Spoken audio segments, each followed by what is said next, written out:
Hello, everyone. Welcome to Mental Health America of Kentucky's latest Decriminalization Spotlight webinar. We have with us today Kentucky CIT, or Crisis Intervention Training folks, and thank you for coming, and thanks to both of them for being here, both Lieutenant Denise Spratt and I think is it Lieutenant Ryan Wilfong? I should have asked you, Ryan. Sorry about that. Are both with us. They train statewide and they run Kentucky CIT, which is kentuckycit.com.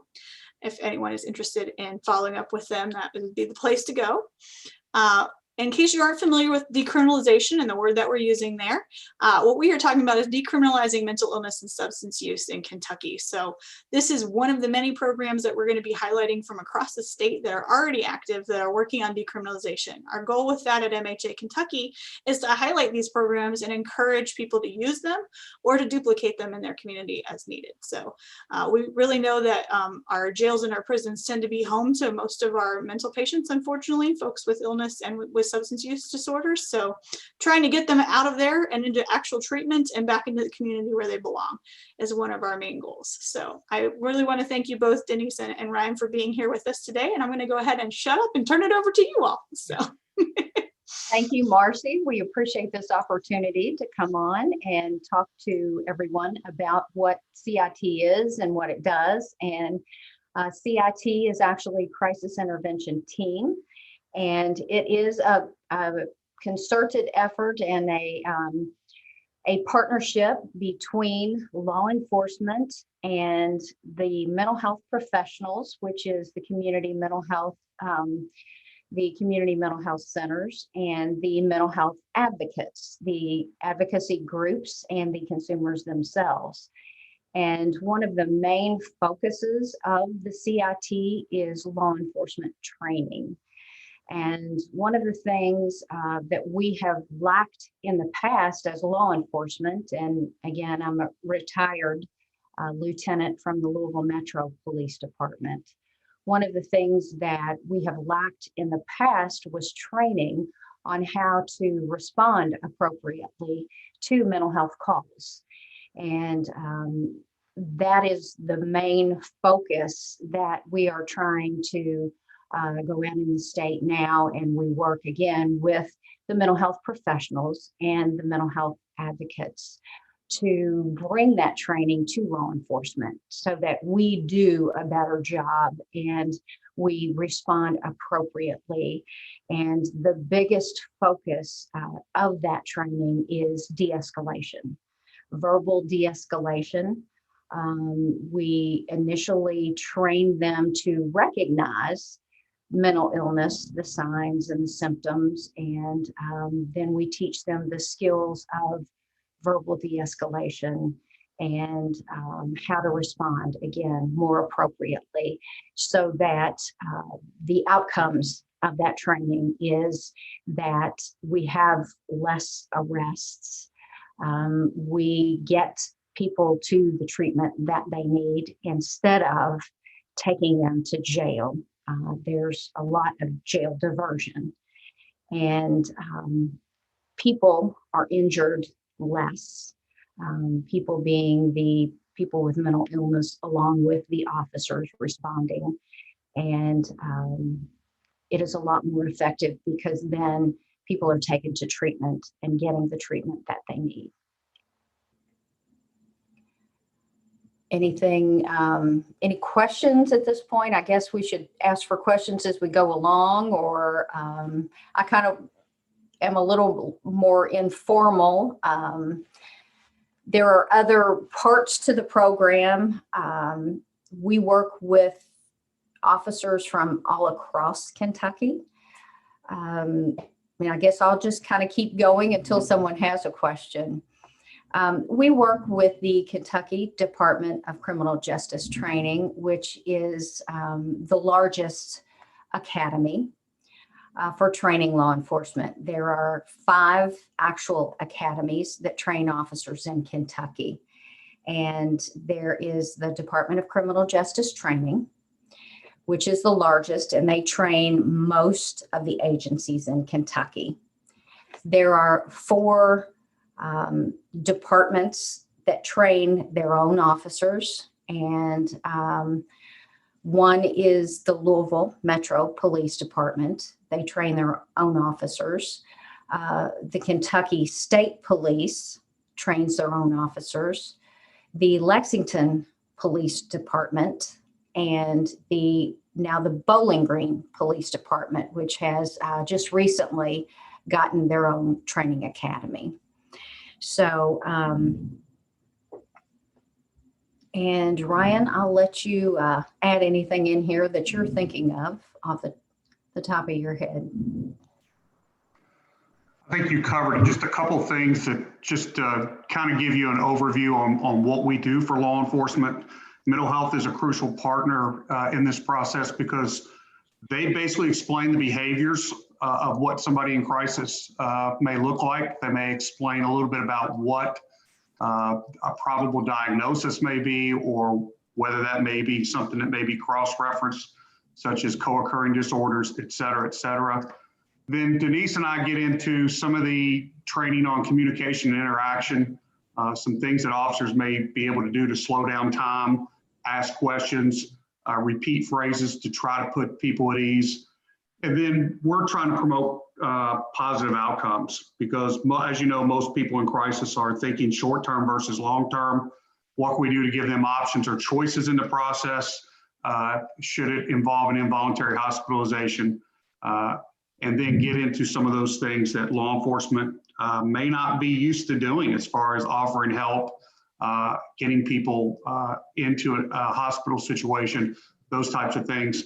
And then we focus on the things that are crucial to law enforcement specific, what laws, what statutes, and there are many statutes and many requirements that law enforcement have to abide by, what they may want to look at as far as developing their policies and procedures, and positive customs and practices in law enforcement, and what may be a negative customer practice that we may have to think about changing the mindset with law enforcement.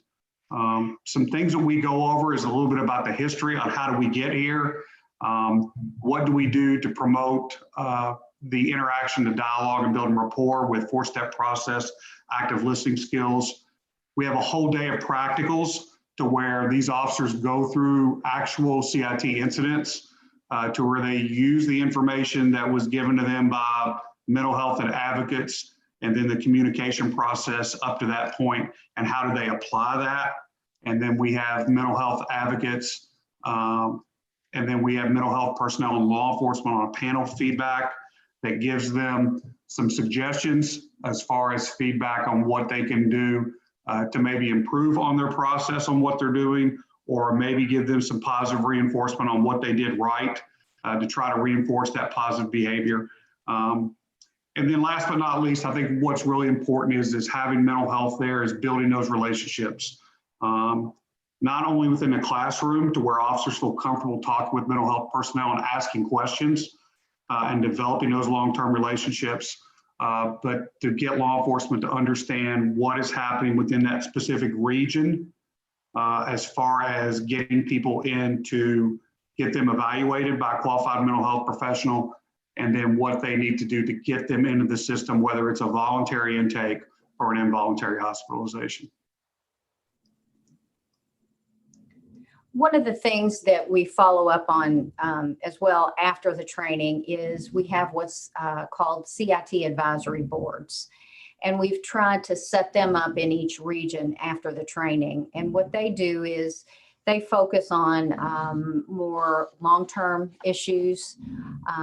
If there are things in the system that aren't working, or if there's someone who is a high utilizer of the system who may have trouble either making their appointments or staying on their medication, or some other issue involving being compliant with their treatment plan, then this committee of the crisis intervention team can address those issues to see, is there a way that we can assist this person to help them be more make their treatment plan. You know, is there something that we can do if they're willing to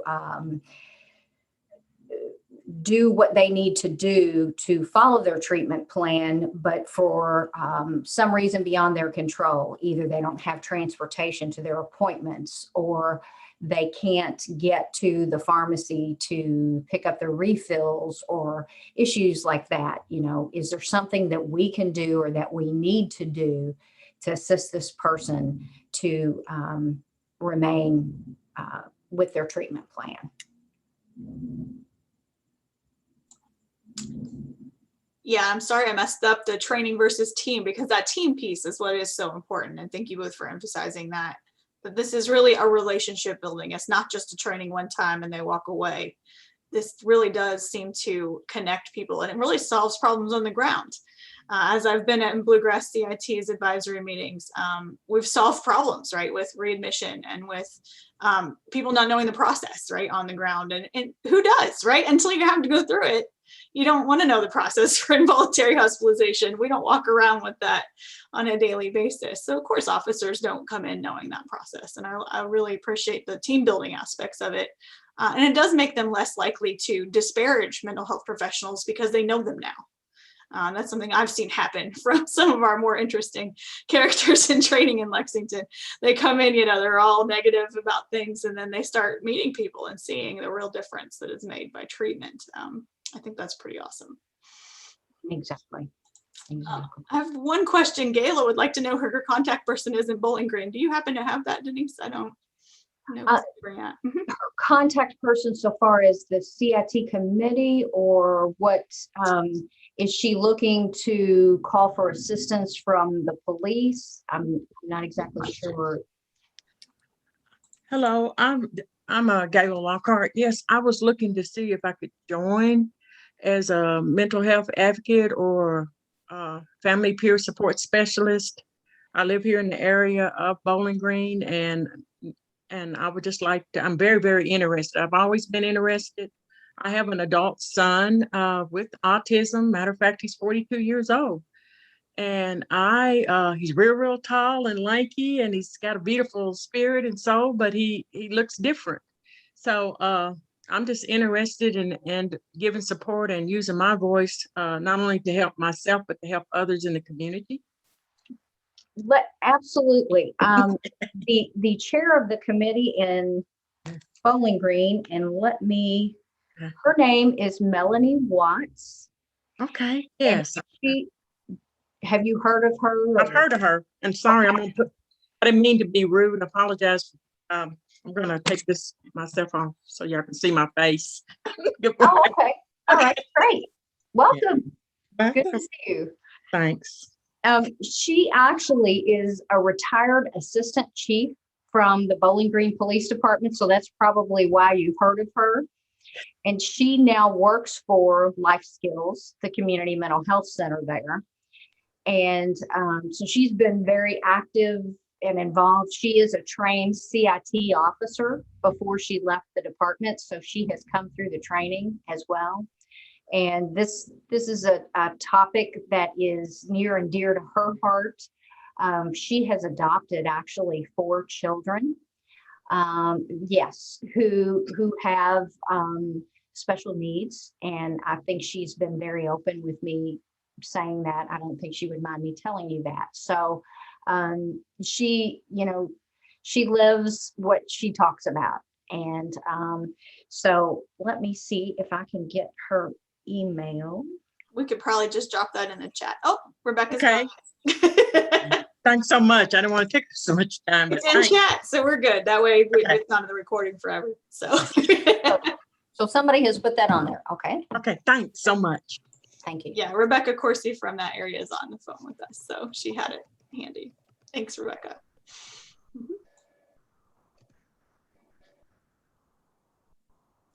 Great.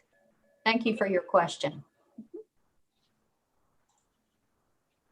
Are there any other questions? And Ryan's got the phone number and details dropped in the chat as well, Gayla. So just making sure you see that. Any other questions or comments? How widely is the the program spread? Does it spread to Eastern Kentucky? It absolutely does. There are 14 mental health regions that cover all of Kentucky, and we have held classes in all of the regions. We have, I'm thinking of how many departments, law enforcement agencies there are in Kentucky, and we have probably trained officers from nearly every department. When you need assistance and you call for an officer, always ask for a CIT officer, and the dispatch should know what that is by now. We've been doing this in Kentucky since 2001.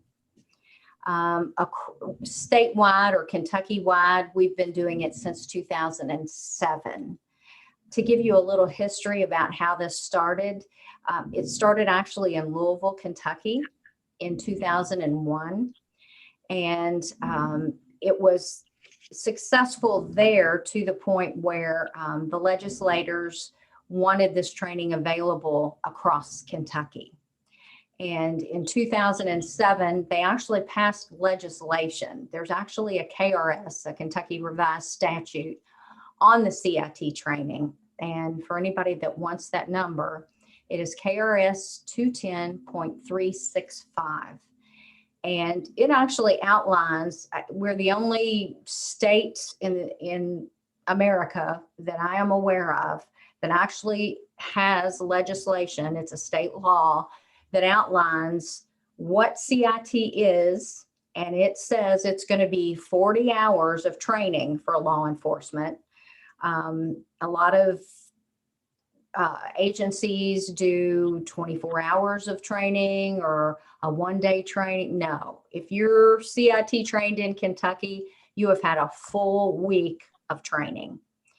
And in Kentucky, you have all been trained the same. That's the really great thing about the law enforcement CIT training in Kentucky, is anywhere you go, if you call for assistance and you are talking to a CIT officer, you know that they have all been trained the same. So if you have dealt with a CIT officer in the past and you call and you get a CIT officer, even in another region, you know they've all been trained the same and they know how to assist you. So take comfort in that fact that they have been trained. That state law outlines that we are partnering with mental health professionals and mental health advocates, as well as law enforcement instructors to train those officers.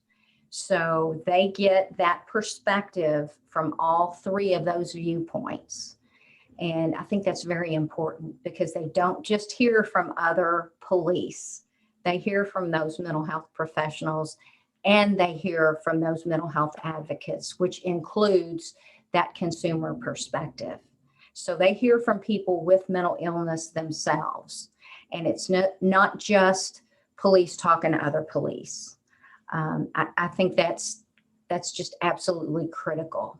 They get that perspective so that they know how a person with mental illness feels when the police are walking in and approaching them.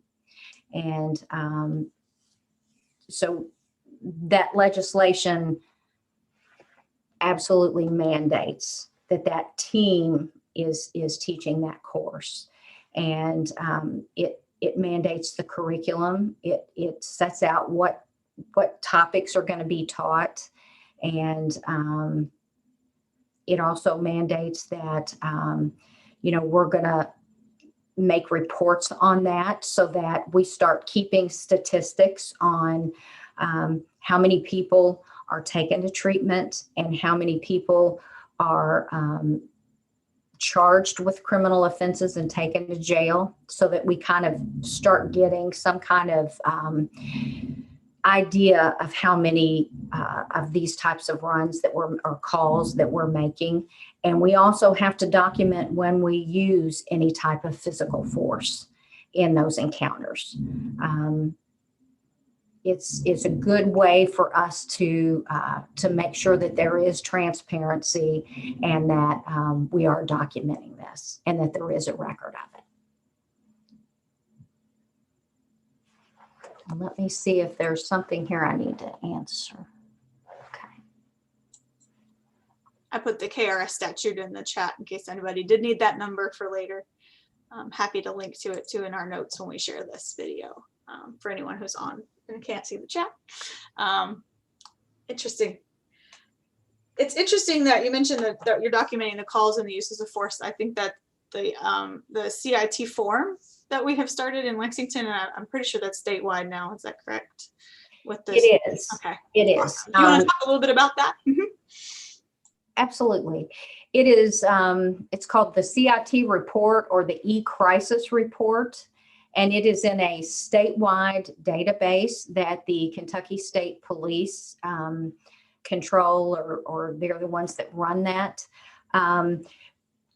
Right now, the way the statute reads, it's CIT trained officers are mandated to report when they make a call or they encounter a person with mental illness, developmental or intellectual disabilities, and someone who is dually diagnosed. I didn't say the words exactly right, but you can read them in the statute, how that actually is worded. But there are still officers who we haven't trained yet, and they're not reporting those yet. So we've still got work to do. So every encounter is not in that system yet. We are trying to do that, although some chiefs and sheriffs are mandating that all of their officers and deputies are doing those reports, are filling them out. So they're going above and beyond what the law requires, because they do want all of those contacts to be reported.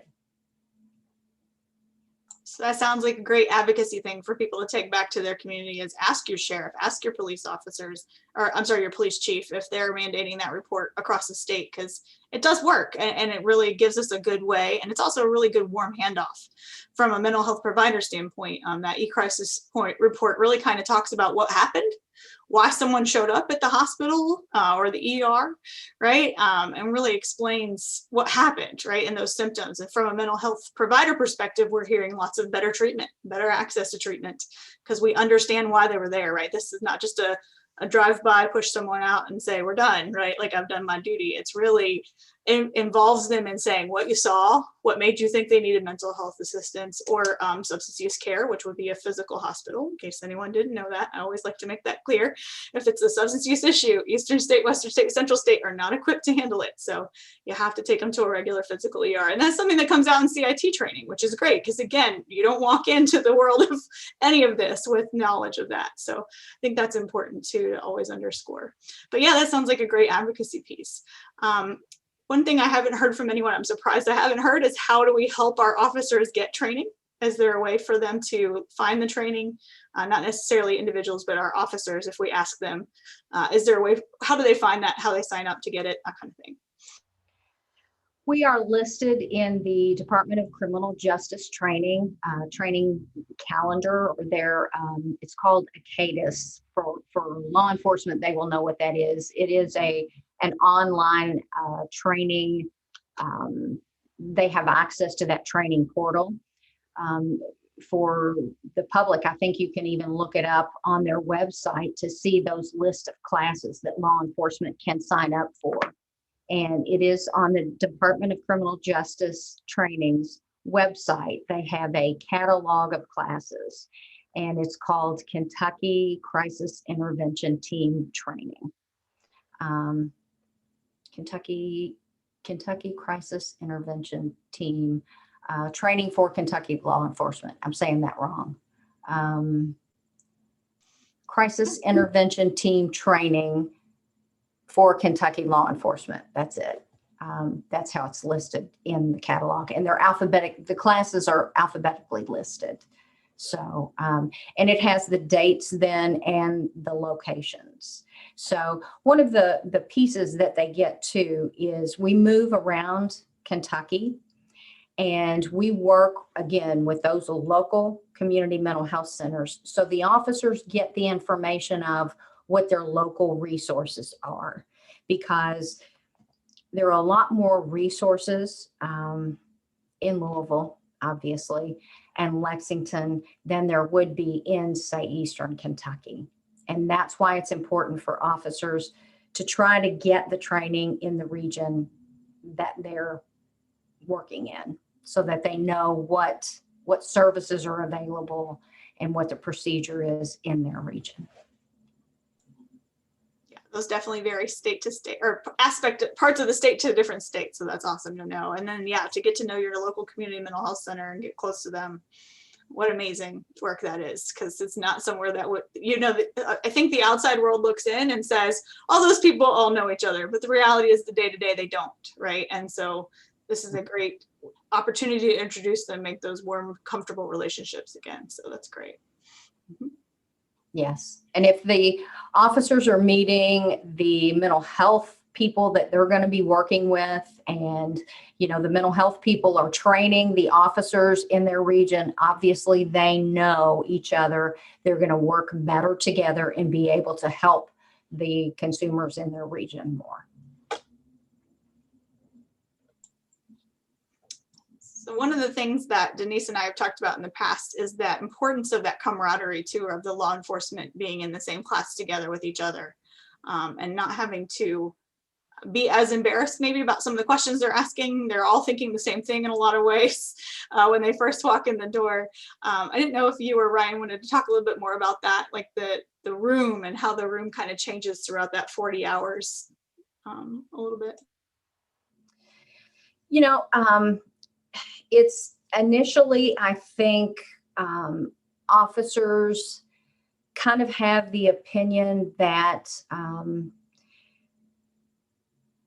they're going to be, their safety is going to be maybe jeopardized by taking this training, that they're not going to be able to protect themselves, that they're going to be asked to compromise their safety.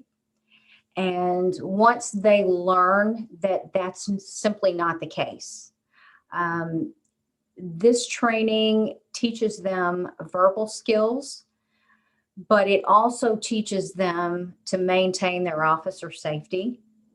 And you don't rush in. You kind of take a step back and you slow things down, so you don't have to push, you don't have to rush. And it adds to their officer safety. It doesn't take away from. And once they understand, we're not asking them to give up their safety or to put anyone else's safety in jeopardy. It's a mindset change for officers from the way we've been taught in the past. And I include myself in that as well. We are taught, because of we're short-staffed like everybody else. And, you're taught to go to handle things as quickly as you can and then clear for the next run. And when somebody is in a crisis, especially a mental health crisis, you need to slow down and you need to listen to that person. And you need to listen carefully, not just kind of half listen. You really need to pay attention. And so you can't rush that run. And that's a different way of operating. It's a totally different way of doing business than we've been taught to in the past. And so it's hard for us to change and to slow down and to actively listen. And that's one of the big skills that they learn. And you have to practice that to be good at it. And so that's why it takes kind of, they come in Monday morning and a lot of them are prisoners to be there. They haven't signed up to be there. some of them may not be happy to be there because it's not what they expect. But we've had the evaluations tell us, this isn't what I expected. And this is really going to help me do my job better. And that's been consistently what we've heard. And, I've often said, I'm not concerned with how they come in on Monday morning. It's how they leave Friday afternoon. That's what I'm concerned with. Yeah, I definitely see that difference in folks when they come to the table for the first time after training. They're very different officers typically than they were before they started. So that's awesome, and I love that. And honestly, I think they're mentally healthier themselves as officers because they start seeing, oh, this is different, and I can look at it this way, and really changing up the way they do things, which is great. Just everyday life, I think, in some ways. So it doesn't mean they're all not still going, quick things are quick, right? But they're also taking the time when they need to, which is great and wonderful. Mm-hmm. So a couple of things that I wanted to discuss, and I'm going to take off your spotlight, Miss Denise, here somehow. I don't know why it won't let me do that. All right, there we go. I thought it did. There we go. Okay, there we go. All right. And I just wanted to mention a few things advocacy wise. Kentucky CIT generally does not advocate for themselves. They relate to a lot of us to help them do that. We've got a couple of initiatives that will be rolling out in the next year, but one of the things that is important to note is that their back end is pretty much funded by the legislature and by the cost of those trainings, I believe. Is that fair to say, Denise? We are actually funded through the Department of Behavioral Health. The Department of Behavioral Health, Developmental and Intellectual Disabilities. Yes. Mm-hmm. So as we say, the department in mental health, to keep it a little closer, or DBHDID. So making sure that Kentucky CIT remains on that high list of priorities for the department would be really helpful. Making sure the legislature is keeping that in mind as they're working up the budget is something that all of us can take away from this conversation. I think making sure that value is seen, instilled, and honestly, I know that there's still more officers wanting trained than can get trained. So we've still got to work on expanding our slots, and the only way we can really do that is through an investment in time and energy and funds. Sometimes you just have to spend money, but spending money on something like this is a lot cheaper than spending money on issues that might arise because someone didn't have the training. So we really need to think about it that way as advocates across the state. And I know several of you are on here who are advocates and great advocates that I've known in our work. So wanted to make sure that plug got in there as well. That we'll be working through the next year as making sure that this stays on that budget line and hopefully gets a little increase would be great. So any questions from the audience though, feel free to chat as well. If there's anything else you wanted to know about CIT or always maybe had an idea, maybe we've changed your mind a little bit so about what it might be and how it works.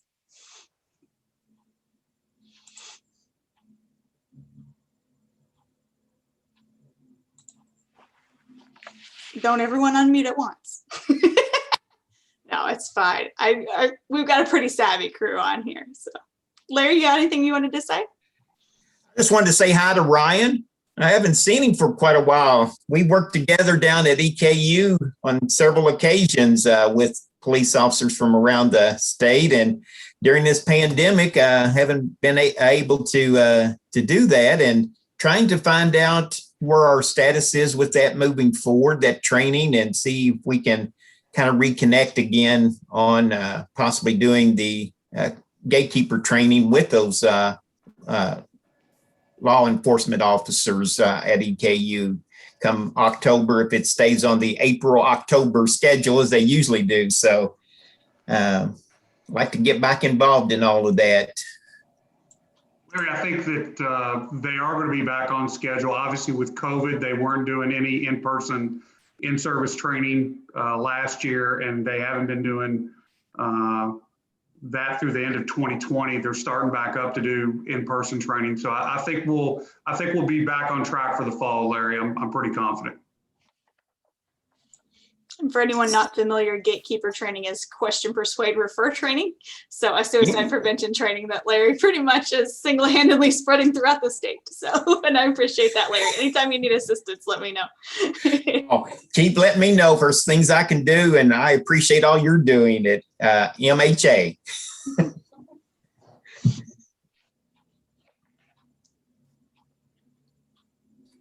Well, I don't want to take people's time up if they don't need it taken. It is lunch hour, so we'll go ahead and wrap up. Thank you so much, Denise and Ryan, both for kind of demystifying what CIT is, right, and helping us know how to get more people into the training. And we'll be working with you all, of course, to increase it if we can, and definitely highlight the importance of it for sure across the state. Thank you all so very much. Thank you. Nice meeting you, Denise.